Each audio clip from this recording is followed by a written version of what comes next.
In 1914, Srinivasa Ramanujan, a self-taught math prodigy from India, finally steps through the gates of Trinity College in England. He has crossed the world for one reason: to get his independent research published. John Littlewood, a fellow mathematician, greets him warmly at the door and leads him inside. But behind the walls of the college, the Trinity Fellowship is already turning against him. To them, Ramanujan is an uneducated outsider from a third world background, a man with no formal proof behind the bold claims he sent in his letter. That same letter is the reason Professor Godfrey Harold Hardy brought him here in the first place, and Hardy is now forced to defend Ramanujan's credibility while the old foxes whisper doubts from every corner. The room falls quiet the moment Littlewood walks in with Ramanujan, but the silence says everything. Nobody accepts him yet. They are only waiting to see whether this stranger is a genius or a fraud. Hardy, however, is not exactly the warm welcome Ramanujan expected. He does not even shake his hand. He simply tells him work begins at 10 the next morning, then walks off like the conversation is already finished. Did I say something wrong? Don't worry. Littlewood, already used to Hardy's stone-faced attitude, promises the confused Ramanujan that he will help him whenever he can. Bertrand Russell, the later world-famous philosopher, also stops by for a quick greeting before Ramanujan settles into his new dorm room, where fresh stacks of high-quality paper are waiting on his desk like a silent invitation to begin. The next morning, Ramanujan is praying to his goddess Namagiri when the 10 o'clock bell rings. He jumps up and rushes toward Hardy's office, only for an elderly professor to stop him halfway and harshly order him off the grass, because only elected fellows of Trinity College are allowed to walk there. By the time Ramanujan reaches Hardy's office, his excitement drops fast. Hardy and Littlewood explain that before anything gets published, he must attend lectures and learn the formal methods of mathematical study. Worse, every theorem he has written, old or new, now needs proper proofs to show that it is actually correct. For Ramanujan, this is the worst possible news. He did not come all the way to England to sit through boring lectures and prove ideas he already knows are true. Besides, he has already filled more than 2 notebooks with independent research. When Hardy and Littlewood realize how much work he has brought with him, even they are left staring in disbelief. Later, in the college mess hall, Russell points out that it could take Hardy a lifetime to prove every groundbreaking formula in Ramanujan's notebooks. Hardy does not seem scared by that. If anything, he sees the potential. Ramanujan arrives and is greeted by Chandra Mahalanobis, one of the few Indian students on campus, along with Chandra's friend Andrew Hartley. Both have already heard the rumors. The uneducated newcomer from India, his impossible notebooks, and his recent work on the prime number theorem. Andrew also reveals that Hardy himself came from a modest background, which may be why he judges Ramanujan by merit instead of pedigree. Then a waiter drops meat onto Ramanujan's plate, and Chandra immediately returns it. Knowing Ramanujan is a strict vegetarian because of his Brahmin upbringing, Ramanujan settles for potatoes instead, until Andrew casually mentions they were cooked in pig fat. That one detail kills his appetite completely. Ramanujan politely excuses himself and leaves, but Hardy catches up and asks if he enjoyed the mutton. Ramanujan looks him dead in the face and lies that it was delicious. They make a fine mutton. Yes, sir. Delicious. And your rooms, satisfactory? I want everything to be to your advantage so that we can be as productive as possible. Thank you, sir. Very nice paper. Use it wisely. Well, I'll say good night then. The next day, Professor Howard notices Ramanujan is not taking notes during his lecture and immediately decides to make an example out of him. He calls Ramanujan to the front and asks him to contribute to the equation on the board, clearly hoping to embarrass the so-called genius transfer student. Instead, Ramanujan finishes the proof in one go, even though he has never heard of the theorem before. The class is stunned, but nobody claps. Howard dismisses everyone except Ramanujan, then turns on him in private, throws racial insults at him, and warns him never to steal his thunder in his own classroom again. Ramanujan leaves shaken and confused, eventually wandering into the antechapel, where the memorial statues of Sir Isaac Newton and other great minds stand in silence. For a moment, their glow gives him something he badly needs in this cold, foreign world: hope. But hope does not make Hardy any less demanding. Ramanujan still hates being forced to write proofs over and over because he has absolute faith in the intuition behind his formulas. Hardy argues that faith is not enough. Every claim must be tested, especially with so many people at Trinity waiting for Ramanujan to make one mistake. In this hostile atmosphere, a single false theorem could ruin him before he ever gets started. Why do you think they want us to fail? Because I'm Indian. But also because of what we represent. Now, Euler and Jacobi, who were they? Mathematicians. Just names to you. Euler was the most productive mathematician of the 18th century. Most of his work done after he was blind. Jacobi, like you, was snatched from obscurity and was almost as impressive as Euler. Now, I think you are in their class. What they had in common, what I see in you, is a love of form. It's all through your notebooks. Let me ask you something. Why do you do it, any of this? Because I have to. I see it. Like Euler, form for its own sake, an art unto itself.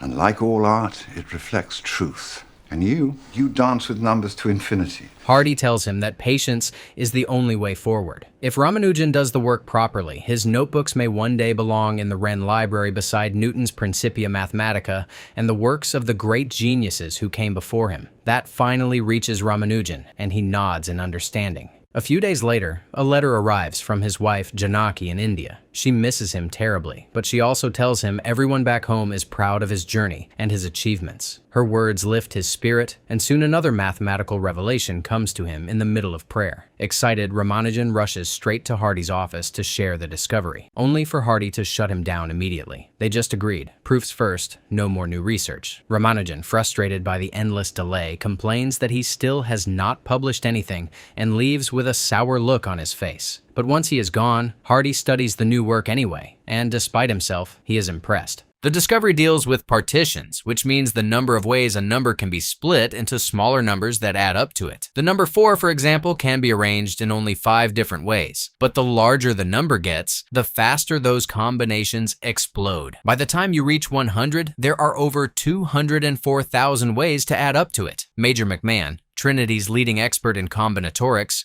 reached that conclusion through painful hand calculations. Ramanujan, however, is now claiming he has found a formula that can calculate partitions for numbers in the millions or even billions in less than a minute, instead of forcing someone to spend weeks or months doing it by hand. Plug in the number, any number, and out comes the number of partitions like magic.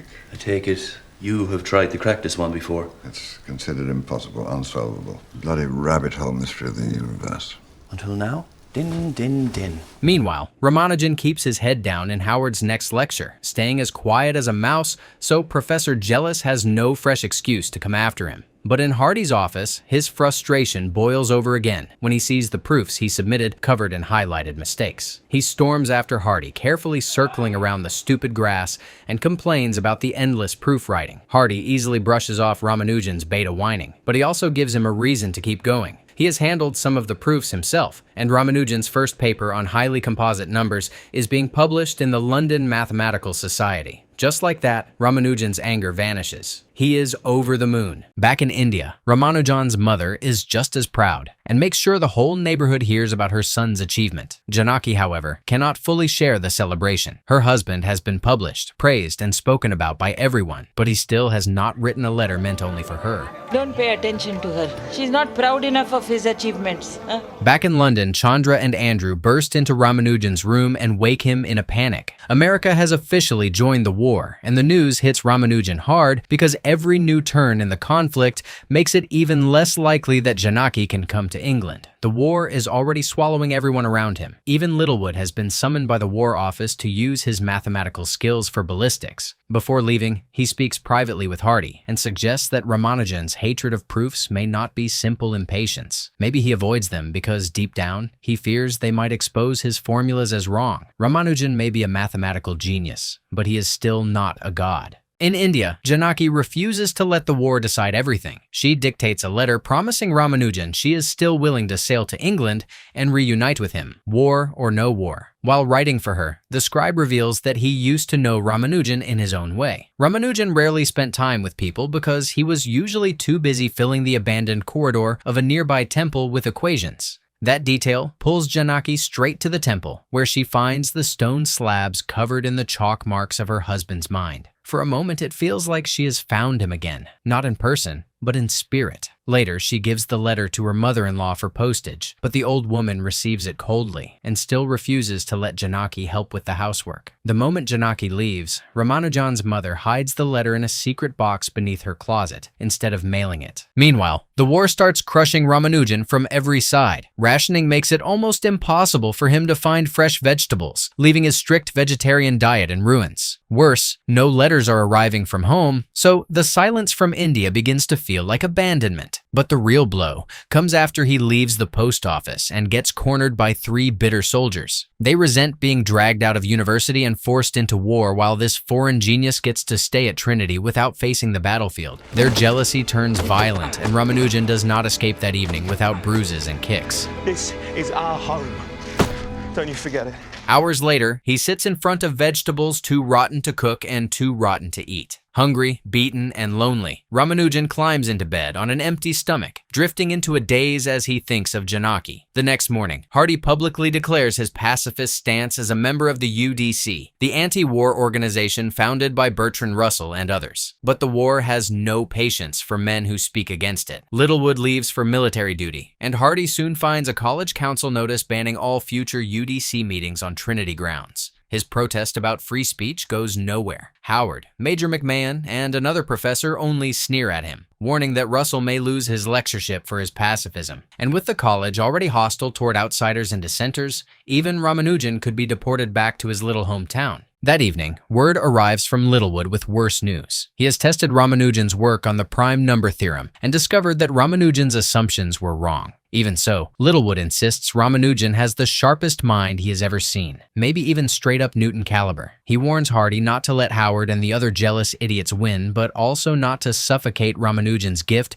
with his own control-freak obsession with procedure. The failure hits Ramanujan hard because the proof is undeniable. His earlier claim about prime numbers is wrong. Hardy's solution is the same as always. No more publishing until more proofs are done. But this time, Ramanujan snaps. He accuses Hardy of being a faithless man with no God, no family, and no belief in Ramanujan or his intuition. You've never even seen me, let alone know me. You are a man of no faith. I don't see pictures of anyone here, not even family. Who are you, Mr. Hardy? How dare you? How dare you judge me? But it is you who does of me, don't you see? No, quite frankly, I don't. Don't you know what I've given up to be here? Then he asks if Hardy can even see the bruises on his face and reminds him that he has a wife waiting for him back home. After that, he storms out. Yet later that night, instead of giving up, Ramanujan leaves a set of beautiful new proofs on Hardy's table and slips away without saying a word. The next morning, Hardy runs into him at the medical camp just as Ramanujan is leaving a tent. Ramanujan brushes off Hardy's concern and says it is only a mild fever. But that evening, while attending a funeral with Russell, Hardy cannot stop thinking about him. First, Ramanujan exploded over proofs. Then, that same night,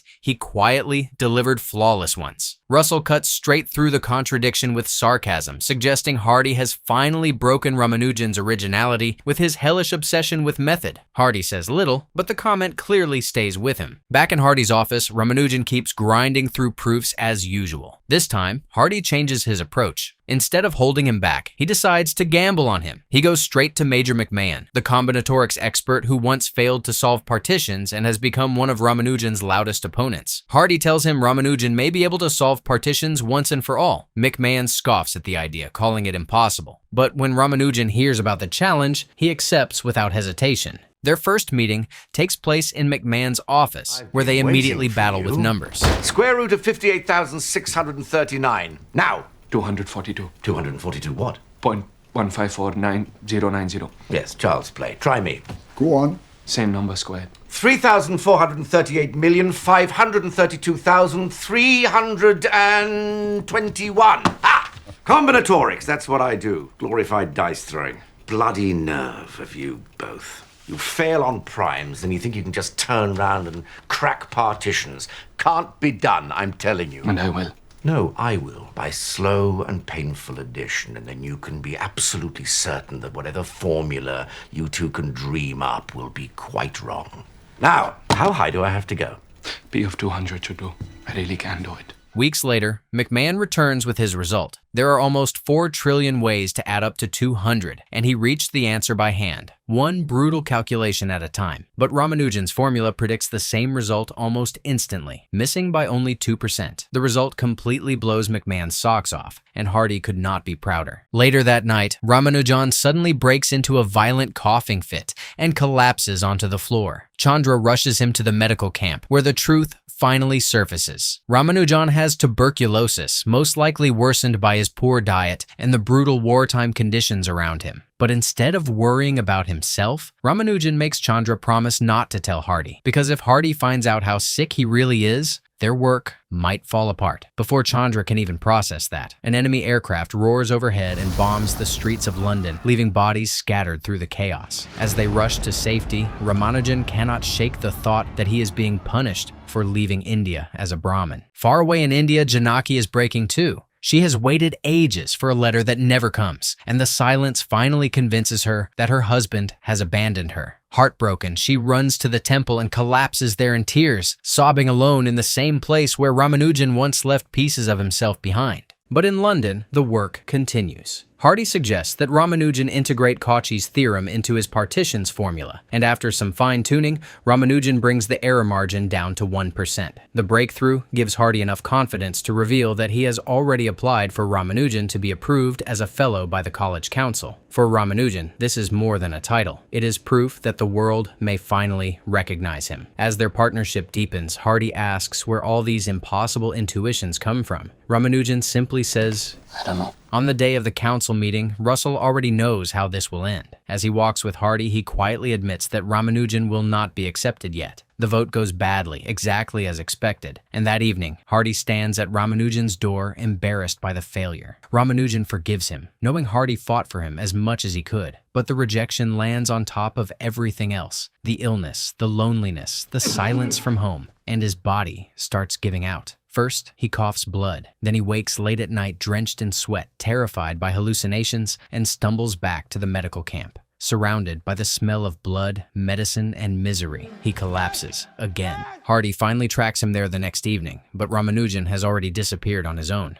By now, Ramanujan believes there is no surviving the disease. There has still been no word from Janaki. His fellowship has just been rejected, and the life he crossed the world to build feels like it is closing in on him from every direction. At his lowest point, he quietly walks to the Metropolitan Railway Station, where he tries to borrow Brother Train's might to help him reincarnate as a rainbow into a better world. Hardy rushes to the medical camp as soon as he hears what happened. Luckily, a nearby conductor pulled Ramanujan back in time, or he really would have become a 7-colored rainbow by now. Hardy also learns the truth at last. This was never just a strange cough. Ramanujan has advanced tuberculosis. When Ramanujan wakes, he apologizes for all the trouble he has caused Hardy over the years, but Hardy does not see it that way. His only regret is that he failed to notice Ramanujan's suffering sooner, when he still might have been able to help. Soon after, Bertrand Russell is finally expelled because nobody wants to hear from a pacifist in wartime. Howard watches from a distance, gloating. His only regret is that Hardy and his pet Ramanujan were not thrown out with him. But another senior professor warns him not to underestimate Ramanujan anymore. According to Major McMahon, the same Indian they all look down on may be on the edge of a major breakthrough in partitions. Howard cannot comprehend it, and his ego refuses to accept it. At Ramanujan's bedside, Hardy apologizes for not being a better friend when Ramanujan needed one most. He admits that for him, life has always been mathematics, nothing else. Emotions are basically an unknown flying object to him. That honesty pushes Ramanujan to finally answer the question Hardy asked before, where his inspiration comes from. It comes from his goddess Namagiri, who whispers secrets of the universe to him between prayers. That is why he hates writing soulless proofs. To him, they are equations without breath, without divinity. Do you believe me?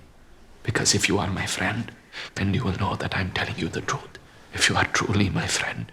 But since Hardy is a hardcore atheist, Ramanujan believes they may never truly understand each other or be friends. Hardy disagrees. Not believing in divine creation is not the same as not believing in Ramanujan. And this time, Ramanujan hears the sincerity in his voice. His spirit lifts even more when Hardy tells him a letter has finally arrived from home. But the letter is not the reunion he hoped for. Janaki writes that she has spent years confused and miserable, believing her husband abandoned her without warning or response. Now, she is left to live with her brother, sending this final letter as goodbye. Ramanujan breaks down and immediately writes back through tears. The anxiety sends him back into the hospital, but even there, the work does not stop. When Hardy visits, he is shocked to learn Ramanujan has refined the partitions formula to less than a 0.04% error margin. And this time, he has already done all the stupid proofs to prove it correct. Even Major McMahon is stunned. Since Trinity College refused Ramanujan when it had the chance, Hardy now aims higher and applies directly for a fellowship at the Royal Society of London. McMahon, fully won over by Ramanujan's brilliance, agrees to help.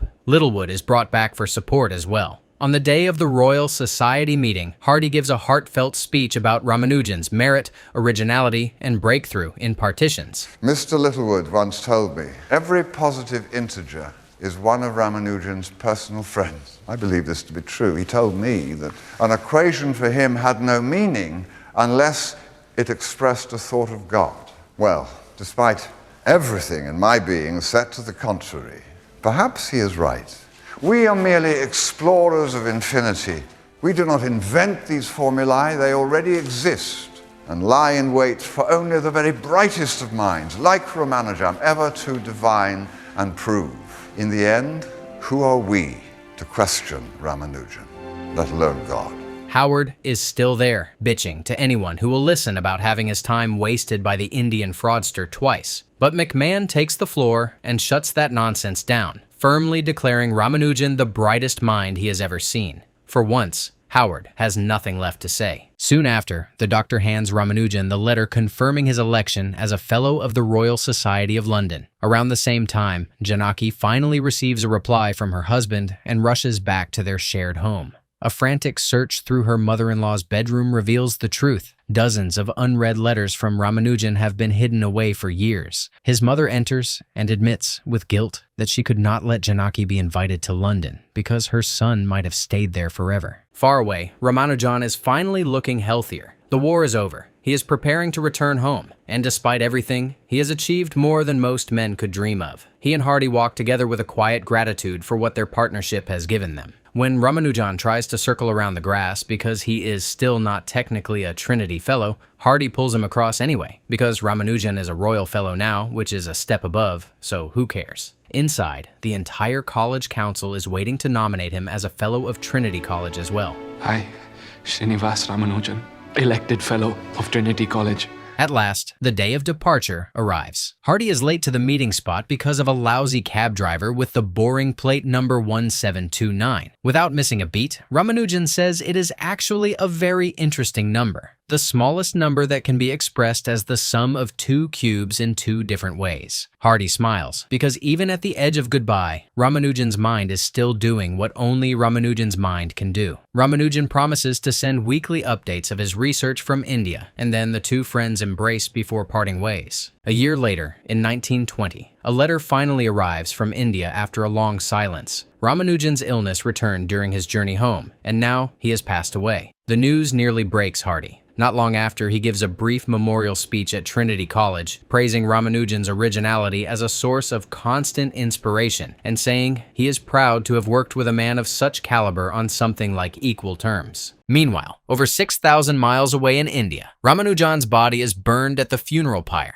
By religious custom, his widowed wife, Janaki, never remarries. Decades later, in 1976, a lost notebook from Ramanujan's final year is rediscovered, filled with groundbreaking formulas still used to understand black holes to this day. And so ends the story of the remarkable 5-year partnership between Godfrey Harold Hardy and Srinivasa Ramanujan. Comment below what you thought of this film and which recap you want next. And as always, thanks for watching. It would have been better for all had the train done its job. You could have been reincarnated as a pigeon turd.